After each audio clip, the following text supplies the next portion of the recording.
And that giant cacophony tells you you're back with the Power of Three podcast. It's a little later than planned, but here we are. We're having a look at another lost Shalka Doctor story. I'm Kenny Smith, and with me, my regular co-conspirator on these matters is the one and only Mr. Stephen Day. I must obey. I must give myself orders. I must obey. I'm sorry, am I jumping ahead? Hi everyone, Stevie here. Nice to be back. Nice to be Shalka-ing, if that is indeed a verb. I think it probably might be, but yeah. But yes, so far we have discussed the Scream of the Shalka in its own right, followed it up with Blood of the Robots, which was the planned sequel, which then got axed. Memoria, another story that was planned but never made. And then we also had a look at a story that was made but didn't feature this actual Doctor. We are talking about Kingmaker, which of course became the Big Finish story, Immortal Beloved. But after a lot of digging around and finally getting an outline, because it was actually on Wikipedia and I hadn't noticed it, we are talking about The Masks of Makassar, which was Paul Cornell's projected sequel, but ultimately never used and made before it ended up in another form. It turned up as a Ninth Doctor and Rose story in the Doctor Who Annual published by Panini back in 2005 as the Doctor Who Annual 2006.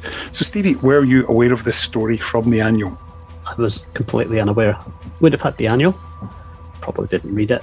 Well, I did read the Annual, but I probably looked at the pictures. That sounds terrible. Looked at the pictures, didn't read the long story. No, totally unaware of it. I knew there was another one because we had discussed it, and you were thinking there was something else out there. But no, nothing, I'm afraid. Completely went by me.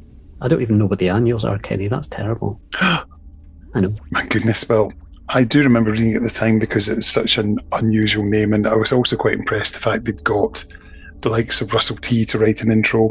Paul Cornell did a story, Rob Shearman did one, I think Mark Gatiss did one as well, and of course Stephen Moffat did one, which ultimately of course became Blink. Yep. What I Did in My Holidays by Sally Sparrow. Yeah. So quite an influential annual, ultimately. Yes. I mean, where are they now? That's the question. What have they done for Doctor Who, these bit players? I know. Faded into obscurity. Yep. Let's hear what Paul Cornell had to say about it. He wrote about it in his newsletter when he went through his Doctor Who gigs one by one. And this is read for us by podcast pal Craig Brawley. 8th of March, 2019. My Who History, number 33. The Masks of Makassar. This is a series where, gig by gig, I talk about my professional encounters with Doctor Who. This week, we're in September 2005. My story was quite cheeky in that it used the plot of what had been my pitch for the follow-up to Scream of the Shalka. I'd been, honestly, a bit put out to have found myself part of a competitive process to write the second animation, and even more put out when I lost. So there was perhaps a competitive element in getting my story in front of audience when none of the others did. Also, in that the attitude of both Ninth Doctors to their homeworld was exactly the same, it still fitted, and I liked it. I remember Russell had some demanding notes, but they were useful as always. He always seemed pleased with my prose. I was also delighted, again remembering those annuals of long ago, by the accompanying artwork from Doctor Who magazine comic strip artist Martin Geraghty. I felt the whole thing was a nice cherry on the top for me too. Now, of course, Stevie, as you know, we have brought the previous stories to life in one form or another. Well, and you say we, Kenny. You and your little band of actors have bravely braved the airwaves and brought something magical. You're very kind. Well, I'm delighted that you've referred to them as actors, as I'm sure that Dave will be absolutely stroking his ego right now and delighted with that. No, I don't think that's allowed on I it. hope not. Well, we can't see it. That's a good thing. So, yes. So, Dave has done a reading of this story for us in its Ninth Doctor and Rose form. So, let's now sit back and for the next 25 or so minutes, listen to what happens with Doctor Who and the Masks of Makassar. Ooh, I think you can do that better. Yeah, why don't we let Murray go do it?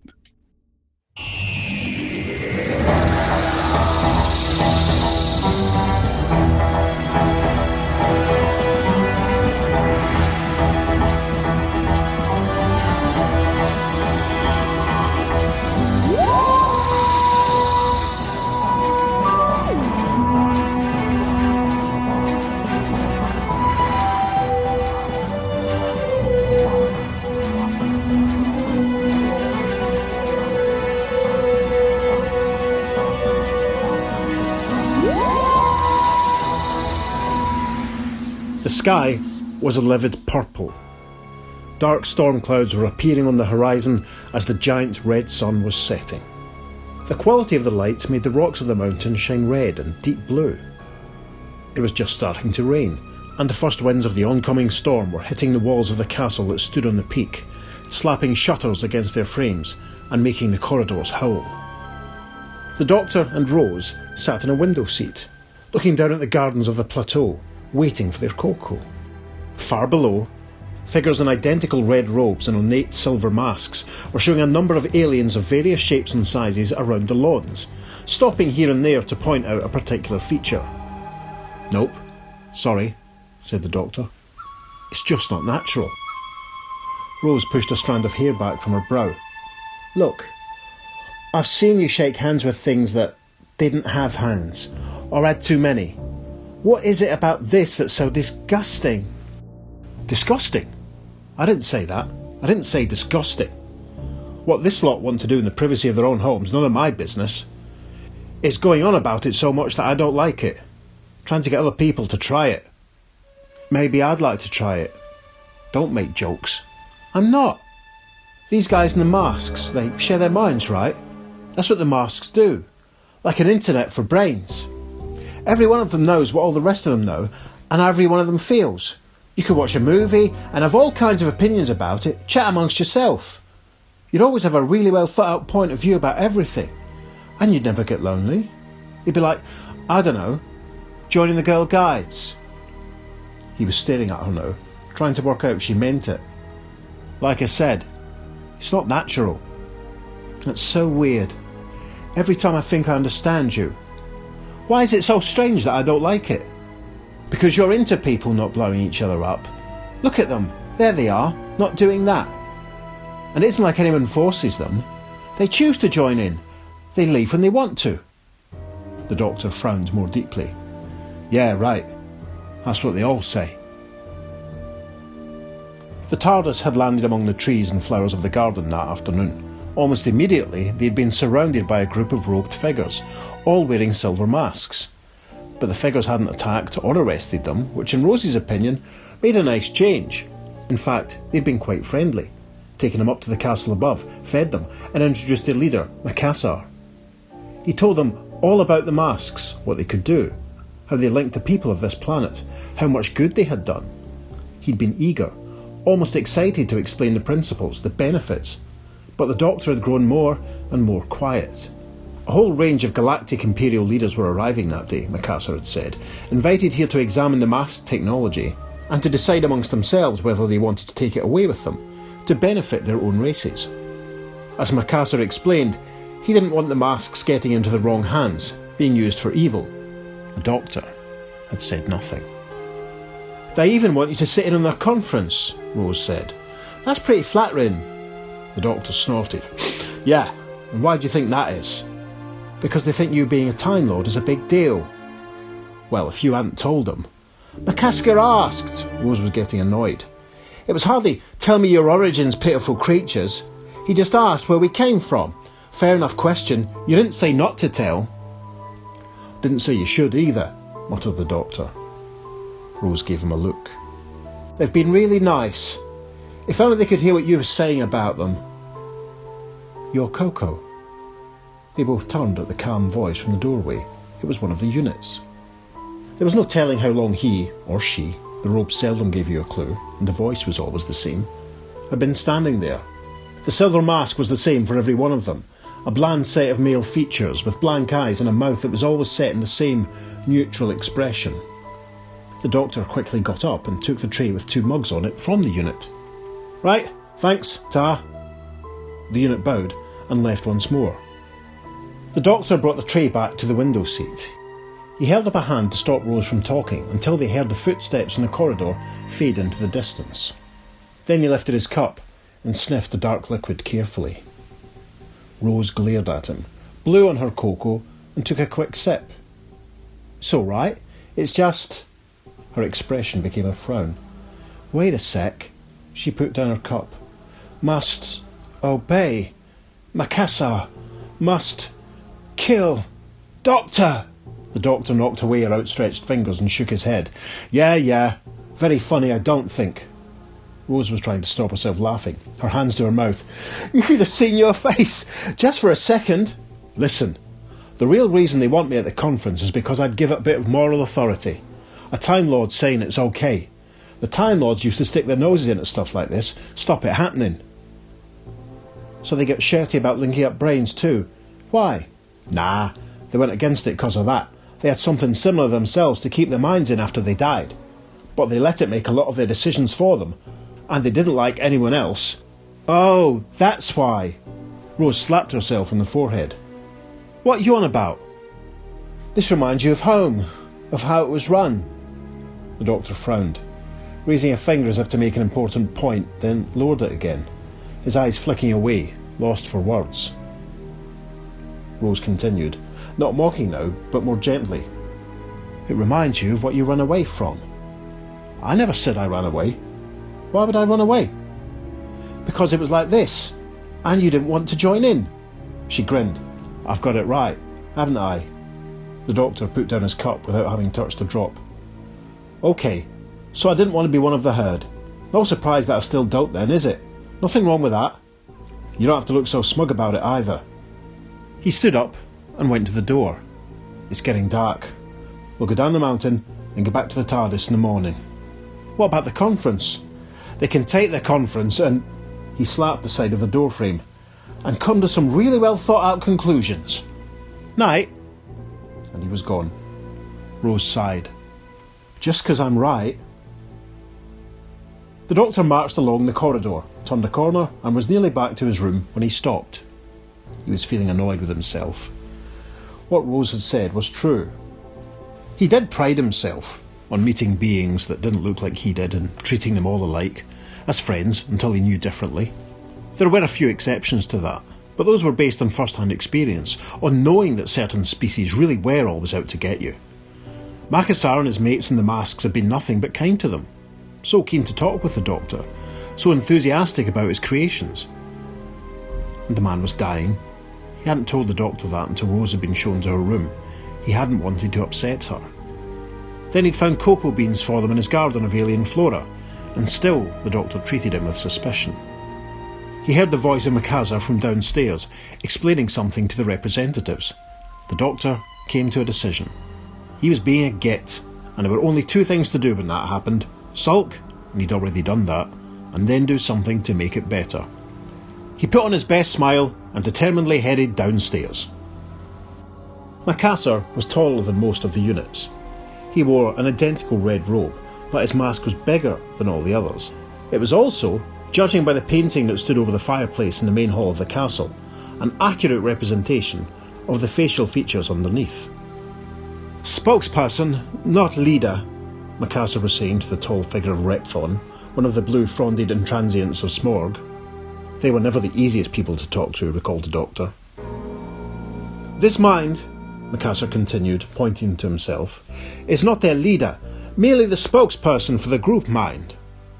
A group of the units, gathered with the alien representatives in the Great Hall, all bowed their heads in agreement at the same moment.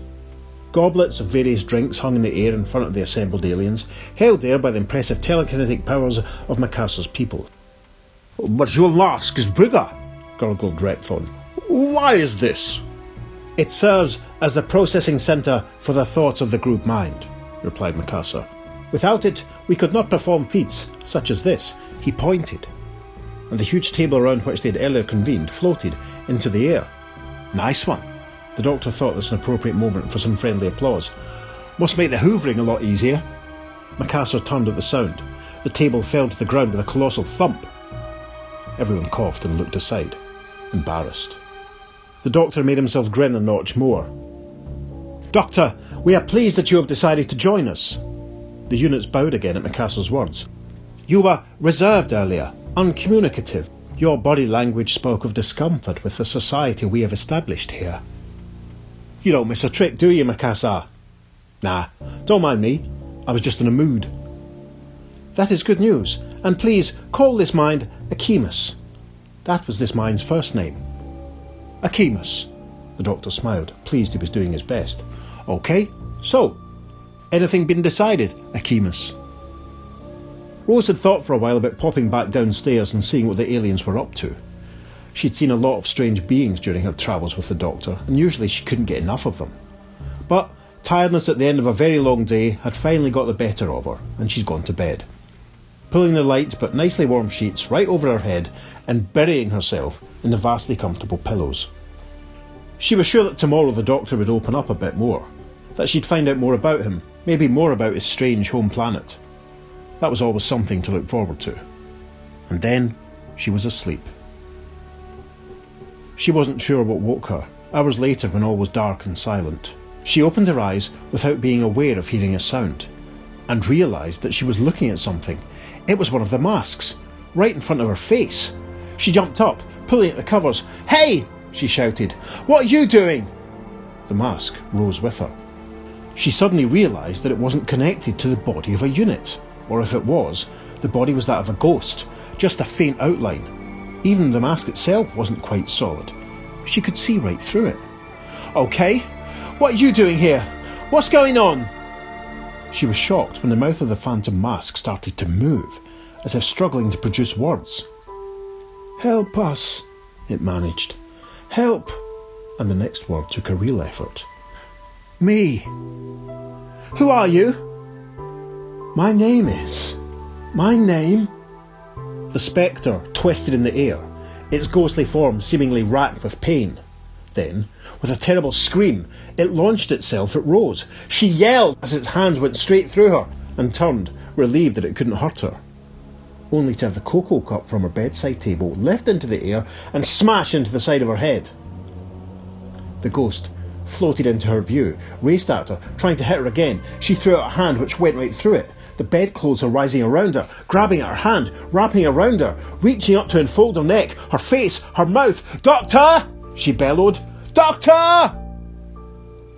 The doctor and Makassar were sitting by the fireplace in two vast chairs, sharing a bottle of fine brandy, alone, now the alien delegates had all retired. The doctor had been listening to the scientist, and to his relief, a lot of the unease he'd felt around the masked units had vanished. All it had taken was to have a bit of a chat.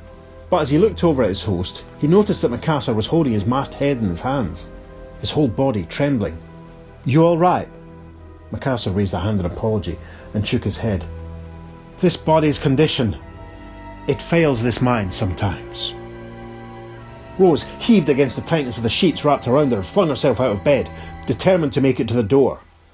But as she did so, the bedclothes billowed out away from her, and she landed in a crumpled heap, panting, nothing clutching at her, no ghost in the room.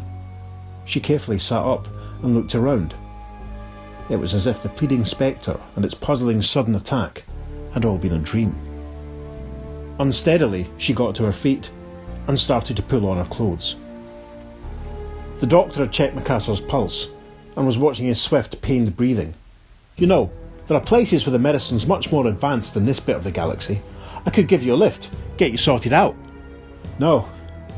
Macassar made a visible effort, and his breathing slowed. This body and mind are not important. Only the group mind. That was why this mind began this, to make people see, make species see, how much better being together is, and into war, to conflict of all kinds. The doctor shrugged. I'm with you on the principle, mate, but maybe not the methods. Rose looked cautiously out of her door, then stepped into the corridor. She'd taken a few steps when she heard something behind her, and turned to see a unit running down the corridor towards her. Rose ran to the junction, and saw another unit coming the other way. Only one way left. She took it, sprinting as fast as she could. She realised a second too late that it was a trap. 2 units stepped out from 2 doors on opposite sides of the corridor. One of them had a mask in his hands. "No!" she shouted. They grabbed her. Rose fought. They seized all her limbs. Slowly, the unit pushed the mask towards her face. Powerful hands held her in place to stop her thrashing. The darkness descended over her. "You think we can agree to disagree?" Makassar suddenly, surprisingly, laughed, a note of cruelty creeping into his voice. "Oh, this mind doesn't think you understand at all. But now that all the alien representatives are safely accounted for, you will. It is time for us to begin." The doctor looked up and realised that a group of units had entered the room, covering all the exits. One of them held a mask in its hands. The doctor leapt up from his chair and ran at one of the doors. They were ready. They grabbed him. He knocked one of them off his feet, then another, but in the end they brought him down. Makassar stood over him. He held the mask in his hand. He pushed it down onto the doctor's face. "You will understand, Doctor, when this mind leaves its frail body and takes yours." Rose blinked. Slowly, she turned on the spot. She was standing in front of the 24-hour shop, near where she lived. Only, certain things were different. Really different. The doctor walked round the corner, grinned and pointed at her. "Told ya." "Where are we?" "Makassar's using all the power of his group mind to try and invade my brain, so I grabbed you out of his mental clutches and made us somewhere to hide. I made it out of my memories, but somewhere you'd feel at home. What do you think?" "What do I think? You remember us living in mud huts?" He frowned. "Don't you?" "What, none at all?" Rose shook her head patiently. The doctor closed his eyes and concentrated. The buildings around them became slightly more modern, though there was still the occasional thatched roof visible. "How about that?" "Never mind. How do we get out of this?" "Not a clue. He wants to use my body to put his mind in, and you know, what with him being actually bad and all, and not this amazing benevolent philanthropist who wants to bring peace to the universe." Rose jabbed him with her elbow. "Yeah, great. So you were right to be a bigot. That'll so comfort me during my horrible death." "I'll bet he's put the alien representatives into masks as well. They take them home, they catch on, he's got more and more power, more and more minds to work with." "So he's not just one of the gang, he's actually in charge. That mask of his isn't just some kind of central point, it controls all the others." The doctor was looking round, as if he'd just heard something. A moment later, Rose heard it too, the sound of marching feet. Around the corner, into the shopping area of the estate, came an army of units. Hundreds of them, all masked, all looking exactly the same, except for the figure that led them. Makassar himself, his bigger mask shining with energy. "They found us!" The doctor grabbed Rosie's hand and ran. They ran to Rosie's flat, which, Rose noted, had a really detailed front door and not much apart from that. The doctor grabbed the door and heaved it open. Rose was surprised, and also quite surprised that anything now could surprise her, to find her mum standing in the hall. Really quite an accurate version of Jackie too. "What?" She looked at them, astonished. "What's going on?" "Oh no," the doctor pointed at her. "I didn't imagine you." With one blow, he sent her flying. Her body hit the wall, reverted to its true form of a unit, and spun out through the wall via a trick panel that the doctor must have just conjured up. "I didn't think they had time, but while you were in the group, man, they must have raided your memories too. They'll know where we are all the time." "Should have used your own memories. Harder to get into those. They take too much energy. Can we stop them getting in?" The doctor ran into the lounge, looking around desperately. "Doubt it. I'm trickier than them. I've been running rings round them, but they're a hell of a lot stronger. If we get to a straight fight, I'm toast." A thought suddenly struck Rose, and she put a hand on the doctor's shoulder. "Is this about how you're feeling?" She frowned. "I mean, this must be a complete nightmare for you. These guys trying to make you into one of the crowd." "It's half reminding me, yeah. This is about me holding on with my fingertips against a huge enemy that wants to swallow me up. And I think it just might, because I can't think of a thing to stop it." Rose suddenly smiled. "And you still took a second to save me first?" He smiled back, regretting it already. Rose looked around the blank room, desperately trying to think of a way to help, some solution. "That lot outside," she said at last, "can't all be together. There was this guy, this ghost kind of thing.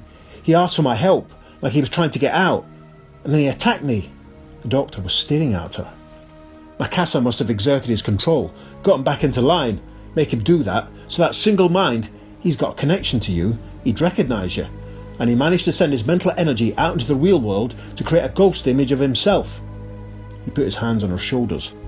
"Rose, how would you feel about doing something really scary?" Rose took a deep breath. There were units everywhere, standing in vast armies, filling up every road, looking down from every roof and walkway. Makassar stood at the front of them. Rose raised her hand. Hi. We've met, haven't we?" She searched the crowd for any sign of difference, any movement at all. "Take her," said Makassar. "Return her to the group mind." As one, the units moved forward. In the lounge of Rosie's flat, the doctor stood, his eyes closed, concentrating hard. "That's it," he whispered. "Go after her. Let your guard down." Rose made herself stay where she was, as they closed in. "Hey, it's me, Rose. Remember me? Whichever of you it was that tried to get free, and tried to talk to me, you've got to try again." Amongst the army, a single figure stopped moving. He swayed on his feet, as if just the effort of standing still was taking all his energy.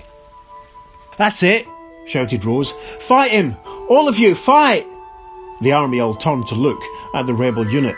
"Yes!" shouted the doctor. "We're off!" And his mind leapt free. He was suddenly rushing through the corridors of the castle, his body transparent, moving fast as a ghost. He knew he didn't have long before Makassar realised he'd left their mental battle and would overwhelm Rose. But he didn't need long. Ahead of him was the hall of the castle, where the great fireplace stood. The alien representatives once more assembled there, except now each one of them had a mask over its face, or what it had instead of a face. Surrounding them stood a mass of units. All of them were perfectly still, lost in a mental conflict. And in their midst stood Makassar. The doctor's phantom body rushed closer and closer to him. Still he didn't move. Just a few more seconds. Makassar lashed out with his hand. The doctor was expecting the blow. He ducked under it. With one thought, his ghostly hands were solid. He grabbed the mask off one of the units and pulled. The man screamed as the mask was wrenched from his face. He fell unconscious as all the other units staggered. "You only have moments," Makassar yelled. "Freeing one of my servants will not stop the power of the group mind." It took Rose a moment to realise what had happened. Makassar had blinked out, vanished, which was bad news because that meant he was dealing with the doctor back in the real world. But the army of units was swaying, disconcerted, starting to mill about. Rose knew what to do. "Who are you?" she yelled. "All of you! Tell me your names!" It was a great effort for the doctor to even keep the mask in the air with his ghostly hands. He heaved it towards Makassar. "In a moment I will consume the mind of your friend, Doctor. But first, I will deal with you." Makassar thrust one gloved hand into the centre of the doctor's ghostly body. The other grabbed the mask in his hand. Mental battle was joined once more. The doctor roared in anger and pain. "It's an old song, Makassar. The power of the many. What about the power of just one?" With his free hand he snatched from Makassar's mask.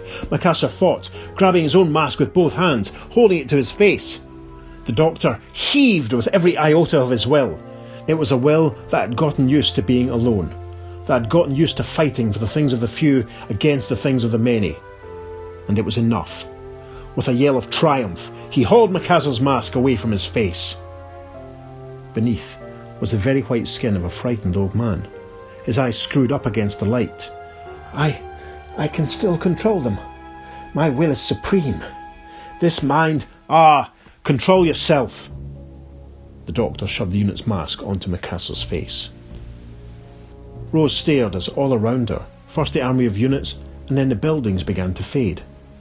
Then there was a moment of darkness and fear. And then the doctor lifted the mask from her face, and she could see him grinning down at her. He helped her to her feet, her mind back in her body again, both of them, in the great hall of the castle. "Wake up, Rose," he said. "No napping on this job." "What happened?" she asked. All around, units sat or lay, their masks in their hands, laughing or weeping or just staring into space. The alien representatives were gathered, looking stunned, examining the masks that had once imprisoned them. "They're all free." Rose saw one of the former units looking at her. She ran over to him. "You're my ghost, aren't you?" He took her hand in his. "My name is Ellen. Thank you. You freed us all." "Mate, it was you who tipped us off." Rose stood again to see the doctor smiling down at the man. "What about Makassar?" The doctor led her to a corner where Makassar lay curled in a fetal position. The smaller mask of a unit was fixed in his face. "He's out to lunch." "I must obey," Makassar was muttering. "I must obey myself, but I must give orders. But I must obey." "Trapped in a loop," the doctor said. "When everyone sorts themselves out, they can take the mask off and hand him over to the law." "Poor guy," whispered Rose. The doctor looked hard at her for a moment, then broke into a grin. "Rose Tyler," he said, "you never cease to amaze me."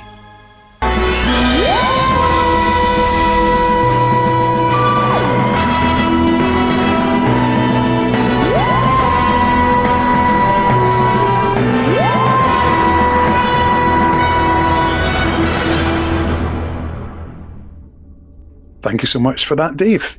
Dave, well done. Congratulations.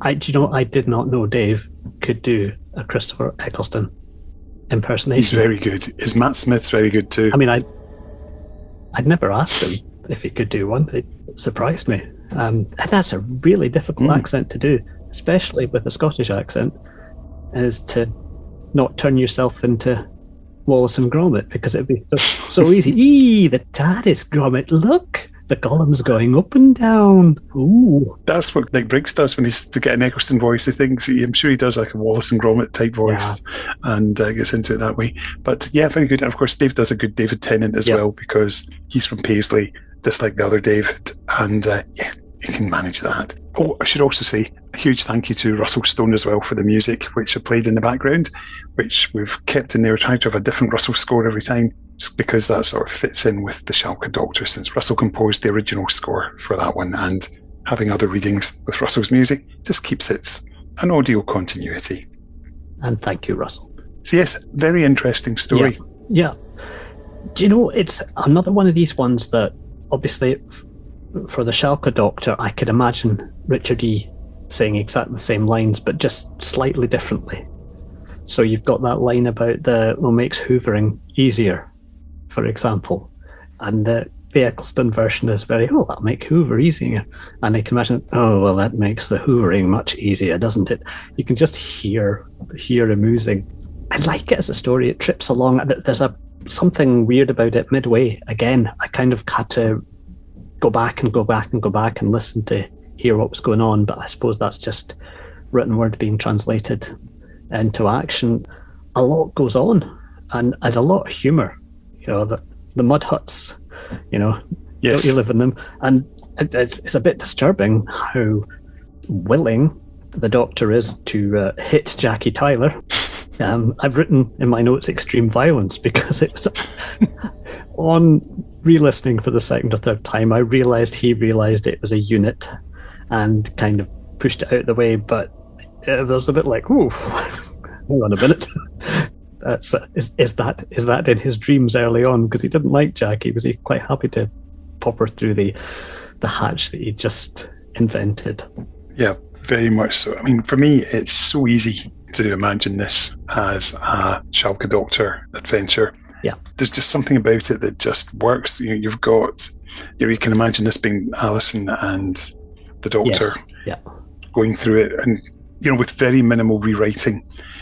I think pretty much you could swap the character names around, probably tweak the dialogue slightly, but Alison and Rose have both got that same sort of attitude to them. And the bit that you just mentioned there with Jackie, you could easily switch that, go into her flat with Joe, Yeah. And you could just switch the Jackie character for Joe. Maybe the Doctor wouldn't punch Joe, but he'd recognise there was something amiss. To punch Jackie, yeah. I thought it was quite interesting that I could see it as an animation as well. Yes, very clearly. Broken down into that animation. I'm good with the masks and everything else coming on and off because, again, hiding features but allowing detail to be seen. So that came in. I had a problem with them called units because all I could hear was eunuchs. There was an army of eunuchs. No, they had to think, no, units. Oh, I heard unit, and I just thought of the Scottish term of somebody being a big unit, as in being a larger person. But that's just the way I interpreted it. Well, when I started off playing, I must have jumped ahead, and it said there was an army of units.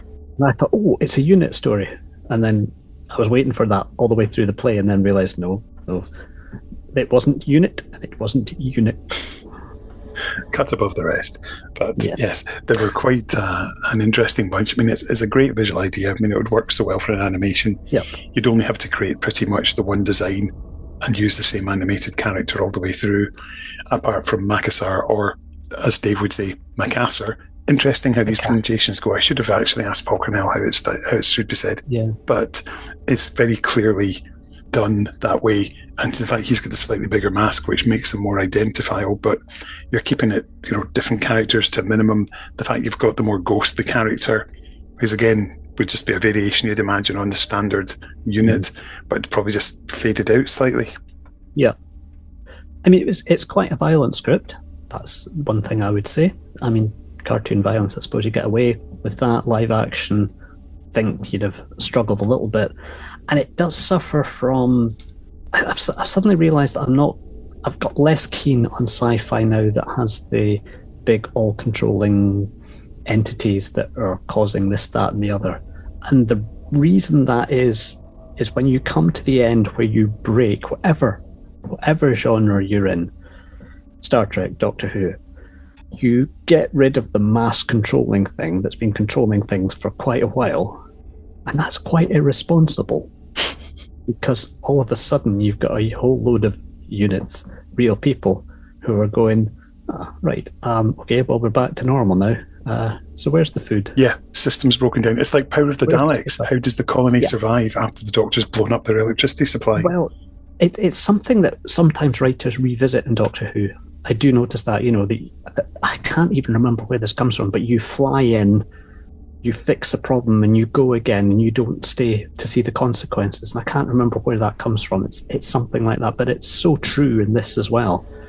He makes his little remark because, he sees Rose as more than an ape again at the end, constantly surprising him. And it's that it instantly drops in to season 1.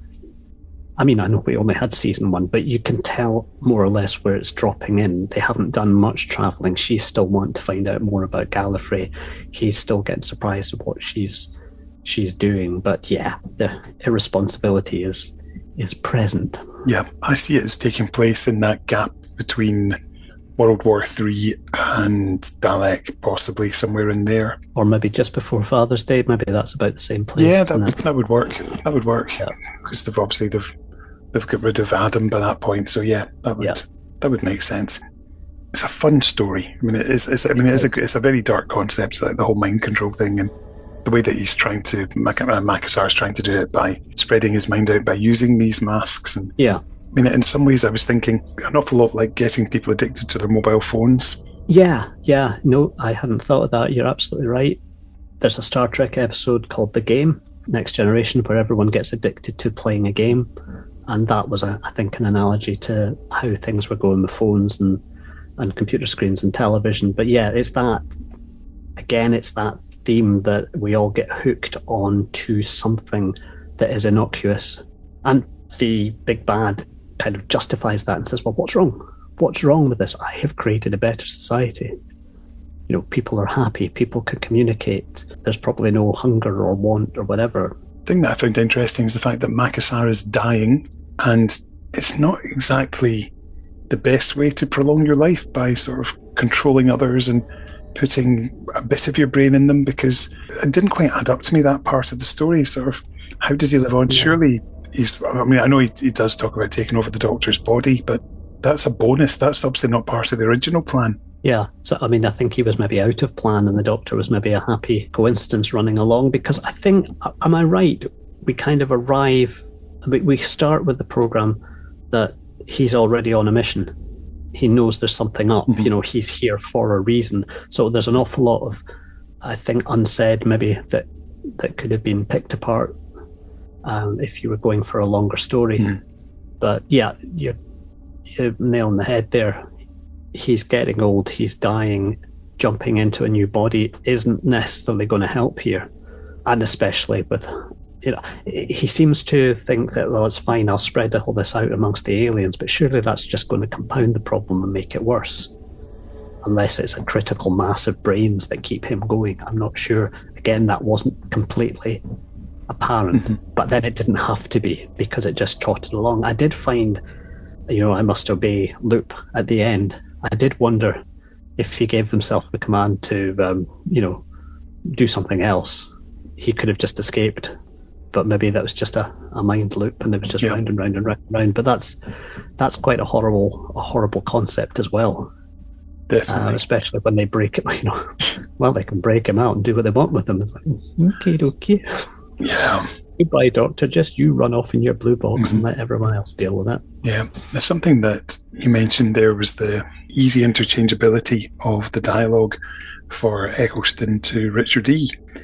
And rereading the story, it is so easy to swap them over, because I think it's when you see this on the printed page, the similarities between these two Doctors are quite uncanny. They're both battle damaged.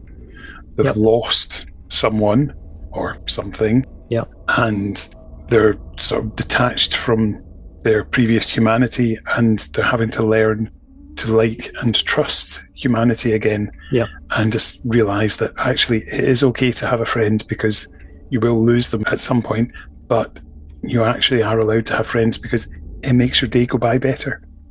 Yeah. Interestingly, Paul Cornell, now did he write Human Nature? He did. And that was a Sylvester McCoy. It was indeed. Yeah. But of course, that became Family of Blood and everything else. And again, that just shows you how interchangeable, if you're clever, the character of the Doctor is. For Tennant Doctor, for Sylvester McCoy Doctor, both work equally well. Okay, slightly different stories in and out for different reasons, but I wonder, again, he's got a really good handle on the Doctor. I think people who write the Doctor well, they might write for an actor, because of course you do.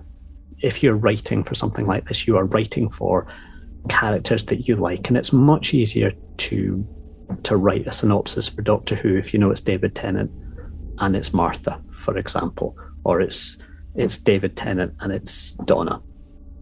But good writers like him seem to be able to just say, well, at the root of it, here's this character. Doesn't matter what the face, doesn't matter how grumpy or how happy. And I think that just proves how good a writer he is to be able to just lift from one thing to another. Yeah, I mean, it's the old saying by Terence Dix, the Doctor is the Doctor is the Doctor. And it's absolutely proven here, because, as you say, you can do the nuances of Eccleston being slightly sarcastic and Richard D being slightly more staid and serious, but with an underlying sense of a darker humour to it. Yes, yeah, because he has his own sarcasm in there. I know we have never kind of sat down and looked at it as a traditional Doctor Who piece, but The Curse of the Fatal Death, you've got the Shalka Doctor for the only time in real life, but it is almost the Shalka Doctor. I think. Yeah, well, we do get him in Rogue as well, of course. We do get to see his face popping up there cheekily. But yeah, it's an interesting one. But do you know, and again, a Stephen Moffat thing, he understands the character of the Doctor. You can put, well, I was going to say you can put any actor in. That is not true, as we know. But out of all those actors he put in Curse of the Fatal Death, any of those could play the Doctor now. Yeah, when they're well written. Yeah, very much so. Well written, and when somebody understands who that, if for the want of a better word, archetype is. You know, in the words of John Pertwee, I am the Doctor. Yes, there's always a pure mystery to that. Yeah. And I think that's the other thing, because there's a mystery within this story. Doctor Who doesn't work when you explain everything. When you explain the Doctor, or you explain everything to an nth degree. And I was thinking about this the other day, kind of in relation to, explanations. The face of Bo, Captain Jack Harkness, is hinted at, assumed, but never explained, because it wouldn't work. Yeah. And I think that's important in stories like this, that you do have vagaries, you do have this, you have the character, you have TARDIS, you have a planet explained, but leave it woolly enough for people to go, I enjoyed that. Yeah. Well, for me, it's a fun story. Yep. And as you say, it's very easy to imagine it being visualised with the animation, because the illustrations that were in Doctor Who magazine by the brilliant Martin Geraghty were very, you've got these robe figures, they've got their masks, red robes, and you can imagine very easy to animate. You've already got the Doctor and Alison, you've got your basic figures for them, and it's not as if they're having to do lots of running scenes or anything like that are always problematic for animators. Probably the worst part, as you say, is having to punch Jackie, or probably would have been Joe.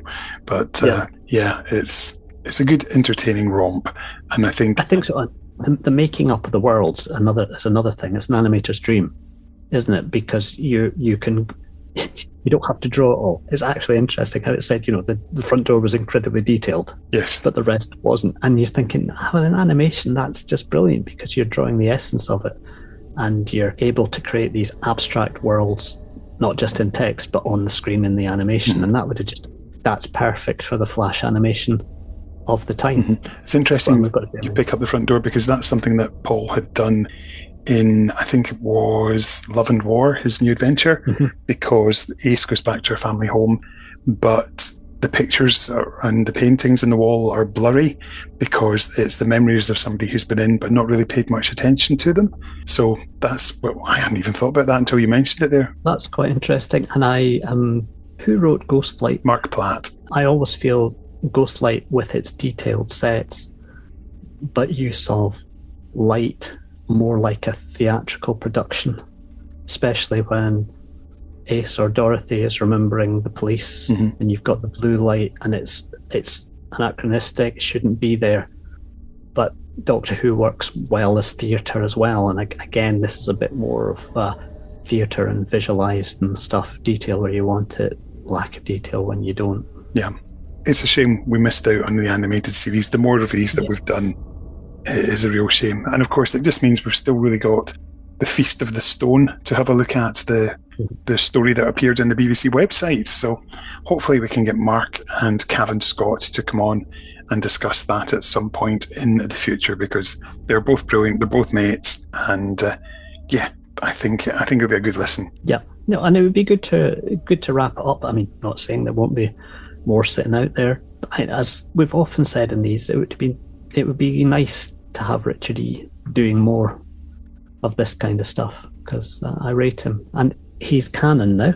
However, he's canon, I'm not quite sure, but I'm quite glad to say he's canon, because we've seen him as a Doctor. So I think he has a rightful place.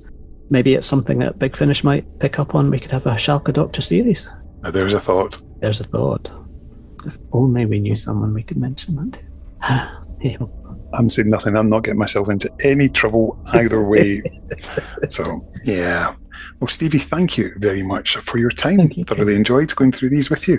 Yeah, no, that's been great. I do like the what ifs. You can spend too much time over analysing it, but I think it's a worthwhile what if. I think Shalka is something that, if people haven't seen, it's out there.